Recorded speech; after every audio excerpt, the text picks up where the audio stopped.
Alright, so we got the full chapter 1070 summary here. We're going over the entire chapter, and so much more is being revealed in this than what we were able to go over on Monday. So let's just get right into it. The chapter starts with Luffy apologizing to Sentomaru for distracting him before Lucci's attack. Sentomaru replies not to look down on him because he saw Lucci's attack coming and put up his guard, but he still cannot withstand Lucci's attack. So yeah, this is coming off at the end of the previous chapter where we saw Sentomaru encountering Luffy and Lucci, and Luffy became friendly with Sentomaru, or he like immediately was, because they realized that they were more or less on the same page, you know, both trying to save Vegapunk here. And Sentomaru kind of had like a begrudging face turn in helping Luffy, but at the end, Lucci comes out of nowhere and just hand pistols Sentomaru through the chest. And that was like the cliffhanger, but it turns out that Sentomaru, I guess, is going to survive this, possibly, because he saw it coming, but he still couldn't stop it. So I guess that saved him a little bit. His guard wasn't completely down. Seraphim attacks CP0.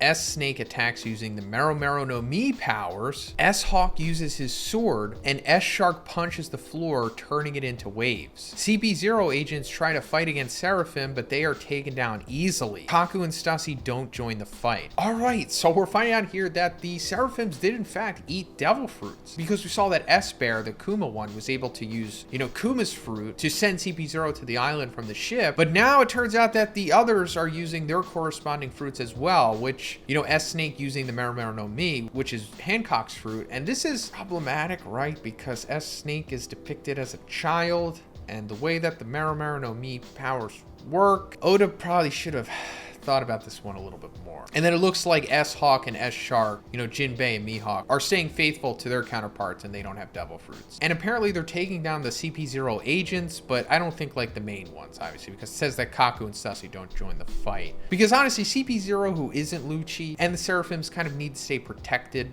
for the time being. Like, one of them shouldn't beat each other because we still need to build them both up. S-Snake points Jinbei and Chopper where the vacuum rocket and which is the right path to reach it. Jinbei praises her for being nice. S-Snake blushes and becomes very tsundere. She talks like the real Boa Hancock. Alright, yeah, still going into this weird territory, and I hope Oda is able to land this properly. That's all I'm gonna say. Luffy versus Lucci continues. Luffy has the advantage of the battle because Lucci can't hit him. Cut to the lab where Nami's group is still with Vegapunk. So yeah, coming off of the previous chapter, we saw that this was pretty much the story of that fight. Lucci couldn't really do anything to Luffy, like he was playing with him for the most part. Although they did clash at one point. Vegapunk says that Seraphims are the pinnacle of science that he's been able to create, and that's why they are the strongest humans on the sea. However, Vegapunk can't guarantee if the artificial devil fruit can be awakened. And then he gives more information about artificial devil fruits. Zoan fruits are the only ones that can be made right now. Vegapunk can make mythical Zoan too, but they require massive amount of time and money. But first, let's talk about the sponsor of this video, Extra Wallet. So guys, I can't express to you how much I love the Extra Wallet. I've been using it for over 2 years now, and it's never let me down once. Like 6 out of 10 times when I use this in public, I always get compliments on it, or I'm just asked like what it is. It's slim and sleek, holds 6 of your cards and easily pop out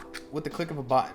That never gets old. It also has an RFID plate on the back. This is the carbon fiber version, but I also have the matte black version, which is so sexy. Extra also has a key case, and just like their wallets conveniently holds your keys, it even holds my gym membership. But another thing that you can get with the key case is this key tracker. Simply just connect it to the Chipolo app in your phone, and you'll always know where your keys are in case you lose them by accident. I mean, we've all been there, right? So guys, if you're looking for a truly awesome Christmas gift, look no further than Extra Wallet, and please check out my link in the description because you're going to be able to get up to 35% off of your purchase. That's shopextra.com/Zhoniin, or you could always use code Zhoniin as well. Thanks guys. To make Paramecia fruits, Vegapunk needs the actual user's lineage factor to create green blood, which will grant the powers. All Seraphim have green blood flowing in their veins. Okay, so we didn't know that before. I mean, we knew about the lineage factor stuff, but the whole green blood, this is all new. And I think this is definitely going to be a thing going forward. Like, I could see other characters like taking the green blood, like ingesting it or something, or even injecting it, kind of like in The Boys season 3, and then they get devil fruit powers from it without having to eat a devil fruit. Could also even be temporary like The Boys too. But another thing is that it's basically confirming that they got Hancock's lineage factor. And it's like, when did they get this? Did they get it when she was a slave at Mary Joie? Because I think it was said that the celestial dragons fed it to her out of their like amusement, right? So that's probably when they got the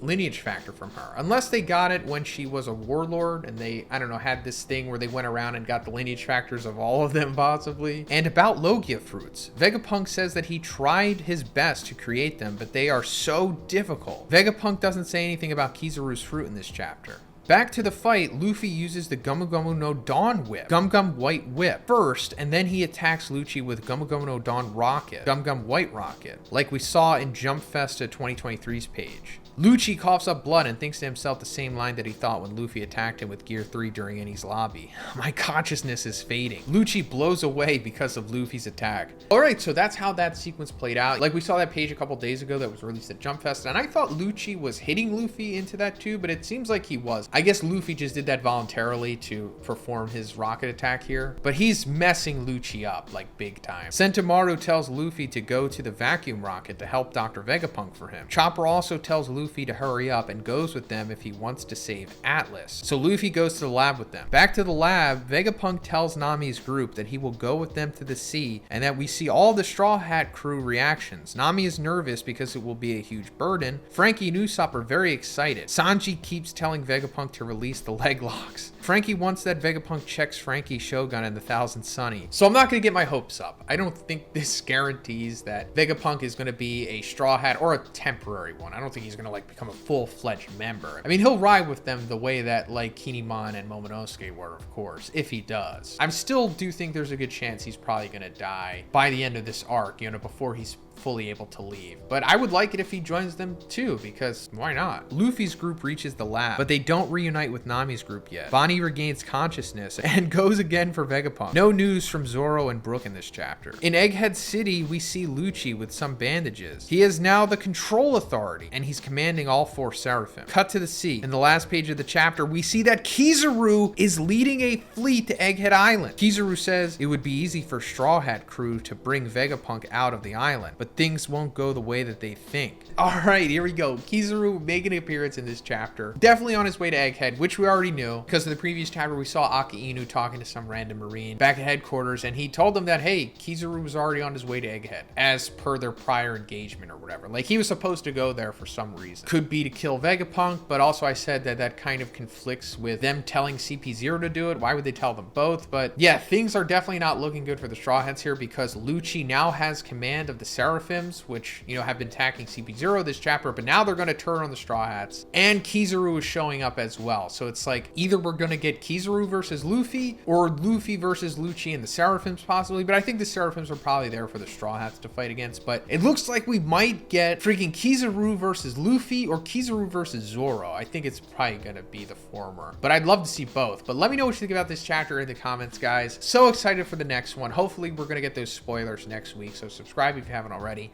and like the video if you liked it. Have a great day, and I'll see you in the next one.